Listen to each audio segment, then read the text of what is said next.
Olá, meu amigo da TV Novo Tempo, canal da Esperança, que bom estar com você mais uma vez. Esse é o programa, você sabe, Reavivados por Sua Palavra, um programa que estuda a Bíblia, um capítulo por dia. Também aqui nós oramos juntos, cada dia, um pelo outro e pela nossa família. É bom estar com você mais uma vez. Um grande abraço a você que nos acompanha também pela internet. E você que não se inscreveu ainda em nosso canal, pode se inscrever. Entra lá, youtube.com/Reavivados por Sua Palavra, NT. Tudo bem? Inscreva-se em nosso canal. Também quero convidar você para que venha nos acompanhar através das redes sociais, no Instagram, no Twitter, no Facebook, no endereço PR Evandro Fávero. Será uma grande alegria recebê-lo lá como nosso amigo, seguidor de nossas mídias sociais. Tudo bem? Eu quero agora orar com você para lermos a palavra de Deus e termos a sabedoria celestial para compreendê-la. Oremos.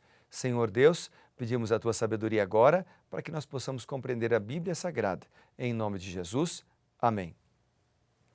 Vamos então ao capítulo de hoje do livro de Isaías, que é o capítulo 27. Lembrando você que você precisa fazer um plano de orar todos os dias na primeira hora do dia, buscar a Deus de maneira intensa, levantar, dobrar os seus joelhos, clamar ao Senhor, confessar os seus pecados, pedir a sabedoria de Deus, então abrir a palavra de Deus e ouvir a voz de Deus. Tudo bem? Quando nós oramos, quando nós lemos a Bíblia, nós saímos para as atividades do dia revigorados. Isaías é um livro que tem muitas mensagens para a gente. Até os capítulos, entre aspas, mais áridos, transmitem mensagens poderosas para nós. E hoje é o capítulo 27. Vamos lá então. O capítulo 27 ele começa falando da destruição do dragão ou do Leviatã. Então, o dragão, o Leviatã, provavelmente dentro desse contexto, é um símbolo do Egito. Mas também esse mesmo símbolo do dragão, por exemplo, é utilizado lá no livro do Apocalipse para representar o inimigo de Deus e do povo de Deus, que é Satanás. Alguns versos que me chamaram a atenção, eu selecionei pelo menos sete lições espirituais de Isaías, capítulo 27. Vamos dar uma olhada nelas. A primeira lição espiritual, ela está na expressão naquele dia. Naquele dia aparece aqui no versículo 1, o capítulo começa assim, naquele dia o Senhor castigará. No versículo 2, aparece aqui naquele dia. Depois nós temos aqui no versículo 12, naquele dia, e também no versículo 13, naquele dia. Essa expressão naquele dia, repetida tantas vezes aqui em Isaías capítulo 27, ela representa a ação de Deus para libertar o seu povo. Ela apresenta, portanto, um Deus que cuida de nós. Então, a primeira grande lição que eu aprendi ao ler o capítulo 27 é que nós temos um Deus presente, bem pertinho de nós, e que se interessa em cuidar dos seus filhos. Outra lição aqui, que seria a lição número 2, eu chamei aqui de vigia, ou Deus vigia. Por exemplo, no verso 2 diz assim: naquele dia dirá o Senhor, cantai a vinha deliciosa. Naquele dia dirá o Senhor. E daí fala da vinha. A vinha era um símbolo de Israel, mas também a vinha, nesse contexto, ela se aplica a nós. E Deus nos vigia, ou vigia a sua vinha, a cada momento. Isso pode ser ampliado, por exemplo, se nós lermos o Salmo 37, verso 5, se a gente ler lá o Salmo 34, versículo 7 até o versículo 10, ou o Salmo 40, verso 17. Por exemplo, vamos dar uma olhada nesse Salmo, Salmo 40, verso 17, ele fala sobre esse cuidado que Deus tem para com a sua vinha, ou seja, para com os seus filhos. Vamos lá então. Salmo, capítulo 40, diz o seguinte, ó. Vamos ler juntos o que está escrito aqui. Aqui está, o verso 17. Eu sou pobre e necessitado, porém o Senhor cuida de mim. Tu és o meu amparo, o meu libertador, não te detenhas, ó meu Deus. Então, que coisa linda. Deus cuida de nós somos pobres. Por mais que você tenha dinheiro, uma boa conta bancária ou profissão, você é pobre diante de Deus, porque Deus é o dono do universo, de todas as galáxias, de todas as estrelas. E Ele as conhece pelo nome. Diante de Deus nós somos, como diz Isaías, nós somos pó. ele diz mais, diz um grão de pó na balança. E aí ele diz mais, não, nós somos vácuo, nós não somos nada. Então, se nós não somos nada e Deus é tudo, obviamente que quando nós lemos aqui que Deus vigia a cada um de nós a cada momento e cuida de quem é necessitado, Isaías 27 está falando de um Deus de amor. Outra lição que eu destaquei, que eu escrevi aqui como a frase, se apodere da minha força, que está no versículo 5. Aqui diz assim, os homens que se apoderem, ou que homens se apoderem da minha força e façam paz comigo, sim, que façam paz comigo. Então a expressão se apodere da minha força que Deus apresenta aqui, é porque ele exorta cada um de nós, exorta a mim, exorta a você também, a buscarmos proteção nele. E se nós fizermos isso, ele cuidará de nós. Lindo, né?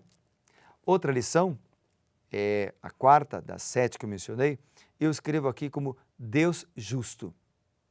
E baseado no versículo 7, que diz aqui, porventura feriu o Senhor a Israel como aqueles que o feriram? Então, Deus é justo. Ele aplica a punição para o mal, mas não a mesma punição para todos. Depois, outra coisa que me chamou a atenção também é o versículo 9, que diz assim, portanto, com isto será expiada a culpa de Jacó, e este é todo o fruto do perdão dos pecados. O que eu li então no versículo 9 é que Deus tem prazer em perdoar os pecados, né? O propósito de Deus é perdoar, não é destruir. Mas cabe a nós, é claro, escolhermos ser perdoados por Deus. Nós é quem escolhemos quando nós confessamos nossos pecados, quando nós nos prostramos de joelhos diante do Senhor. Muito bem, eu destaquei aqui também o seguinte, no versículo 12, diz assim, Deus destrói o mal. Essa frase eu coloquei em evidência. O verso 12 diz assim, naquele dia em que o Senhor debulhará o seu cereal desde o Eufrates até o ribeiro do Egito, e vós, ó filhos de Israel, sereis colhidos um a um.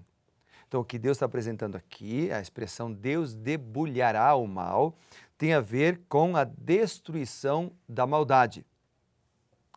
Tem a ver com a destruição do mal, ou seja, o mal não durará para sempre. Deus é bom, Deus é amor, Deus é justo, Deus quer salvar a todos, é verdade. Mas Deus não pode levar para o céu alguém que não quer ir para lá. Alguém que tem prazer em ser corrupto, alguém que tem prazer em praticar o mal, alguém que tem prazer em destruir outras pessoas. Então, Jesus Cristo virá para destruir os que destroem a terra e os seus habitantes. O mal não durará para sempre e os justos serão libertos. Essa é a grande mensagem do versículo 12 e que me chamou muita atenção ao ler o capítulo 27. E por fim, o último verso que eu quero destacar para você aqui é o versículo 13, que também começa com a expressão naquele dia. O texto diz, naquele dia se tocará uma grande trombeta e os que andavam perdidos pela terra da Síria e os que forem desterrados para a terra do Egito tornarão a vir e adorarão ao Senhor no Monte Santo, em Jerusalém. Qual é a grande lição que eu aprendi aqui? Bom, a lição que eu aprendi aqui é o seguinte, veja, ele tem uma frase, uma expressão aqui no verso 13 que diz assim, tornarão a vir e adorarão ao Senhor. Veja a frase tornarão a vir. Há a promessa e há uma esperança de que o mal não reinará para sempre. Tornarão a vir e adorarão ao Senhor no Monte Santo em Jerusalém. Um dia nós moraremos num lar que será perfeito. Apocalipse 21, versículo 4, versículo 27 fala sobre isso. Um dia nós moraremos no lar celestial. No entanto, nós precisamos, para estar lá um dia, decidir hoje. Hoje é o dia da decisão. Então Deus está chamando a você e a mim para tomarmos uma decisão, a decisão de segui-lo. Naquele dia, Jesus voltará para nos buscar. Naquele dia, Jesus voltará para dar a vida eterna aos seus filhos. Naquele dia, Jesus voltará para destruir definitivamente a maldade. Naquele dia, haverá só 2 grupos, dos salvos e dos perdidos. Naquele dia haverá alegria e regozijo na vida daqueles que aceitaram a Cristo e viveram ao lado de Cristo. Mas naquele dia, infelizmente, haverá também choro, como diz a Bíblia, para usar uma expressão bíblica, choro e ranger de dentes na vida daqueles que rejeitaram a palavra de Deus. Mas nós não precisamos chorar. Deus está nos chamando hoje para nós entregarmos tudo que temos, tudo que somos nas mãos dele. Em todos os capítulos de Isaías, a mensagem de juízo contra as nações, contra o Egito, contra a Etiópia, contra a Babilônia, até mesmo contra Jerusalém, contra a Síria, toda a mensagem de juízo e de destruição, as palavras duras repetidas nos capítulos de Isaías, são para fazer a gente refletir. Não para a gente aceitar a Deus por temor, por medo, mas para a gente refletir na importância de andar nos caminhos corretos. Um dia o mal vai deixar de existir e nós viveremos num lar muito melhor, onde reinará paz, a vida eterna, onde reinará sempre a justiça e a alegria. O céu não precisa estar no futuro. O céu pode começar hoje, aqui, na minha e na tua vida. Basta clamarmos pela presença do Senhor Jesus entre nós. Vamos fazer isso agora então?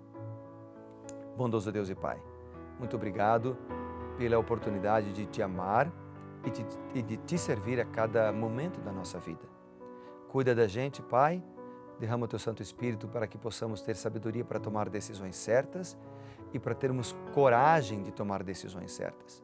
Nós te agradecemos porque o Senhor já ouviu a nossa prece e vai cuidar de nós.